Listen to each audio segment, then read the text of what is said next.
Hey, Dustin Tibbitts here, financial advisor with Jazz Wealth, with 4 ways that you can maximize your 401k. And not the boring stuff either. Stick around. We're going to some of the details, and I'll share some of this. I'm going to slide this way a little bit. Yeah, I'll share some of the stuff that we actually encounter with clients because we help clients manage their 401k as part of our service. Anyways, here we go. Let's start with an obvious one. You got to save up to the match, right? Most plans offer a match these days. They either break down as a 50% match up to 6%, 100% up to 3%, and then there's the ones where they go 50% up to 3%, then 50 or 100% up to 3%, 6% or whatever, and it gets real confusing. But the majority of matches you're likely going to find somewhere in here. It may be 100% up to 5% or something like that, but that's typically how they break it down. And so you got to participate in that. And the kicker here, little extra bonus, in the latest Secure Act, this is actually getting rolled out as of early this year. Your employer match can actually go to the Roth portion of your 401k. Yeah, okay, I'll take that one, right? Always, just say yes. So normally your match had to go into your regular 401k, which meant it was taxable in the future, plus all the growth was taxable. You can actually have your employer say, hey, you're going to match me 3%? Put your match in the Roth 401k or Roth TSP or whatever it is.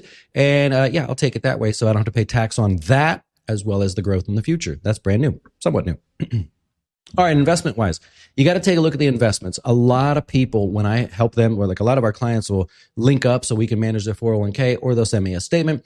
And a lot of people, unfortunately, just fall into the random trap of the target date fund. In a 401k, if you don't do anything and money starts going in there, they actually will just put you in a target date fund that's closest to your age.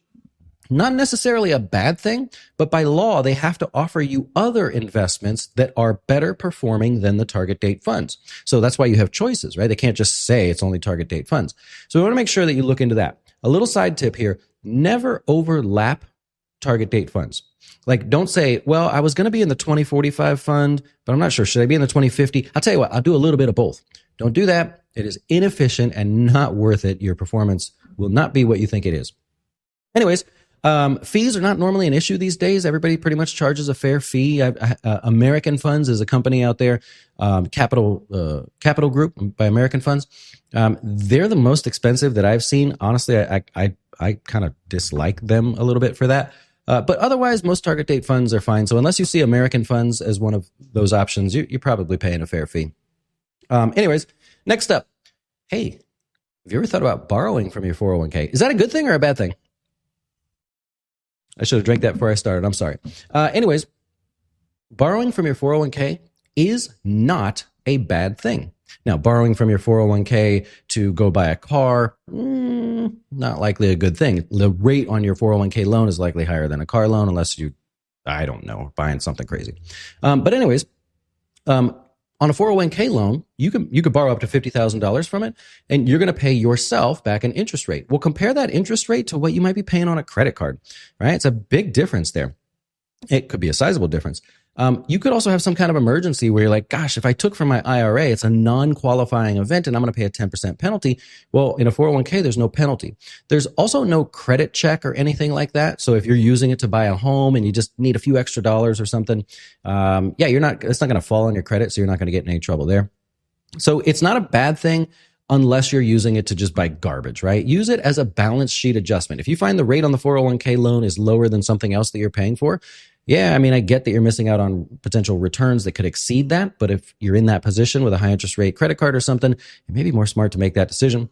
And finally, you got to pay attention to investment changes. Typically about either December, January, or February is usually when you see a fund, 401k say, hey, we're going to change some of our investments. We found better products. We negotiated a better deal or found better growth, whatever.